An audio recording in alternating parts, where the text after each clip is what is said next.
Son Fernando Gallego, son artesán e diseñador, facemos ollas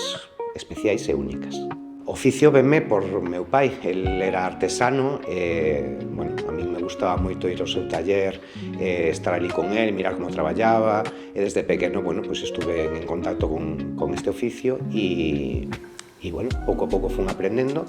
e acabou se convertindo tamén no meu oficio. Bueno, primeiro, se estamos falando de facer unha peza nova, un diseño novo, está a inspiración.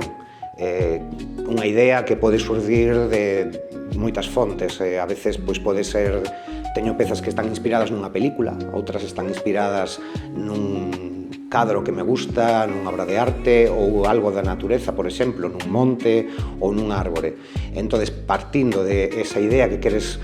convertir nunha xoia, en algún obxecto bonito que se poda lucir,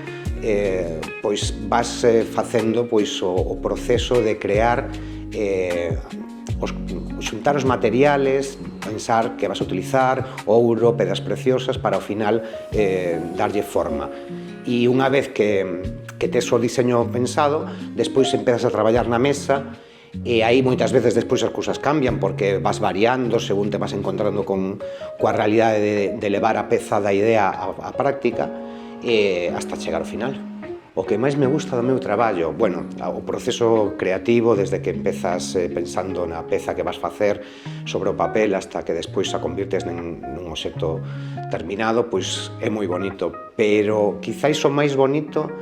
é cando yo entregas ao cliente e esa peza moitas veces acabase convertindo en algo importante para esa persona porque é un símbolo dun momento bonito da súa vida, dun momento importante, que lle vai traer os bons recordos para sempre. Entonces, bueno, esa é quizáis a parte máis fermosa.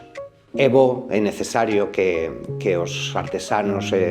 pois estemos agrupados e formando parte dun todo, porque a artesanía nas súas distintas versións, pode ser cestería, xollería ou pode ser calquera outra labor artesanal, son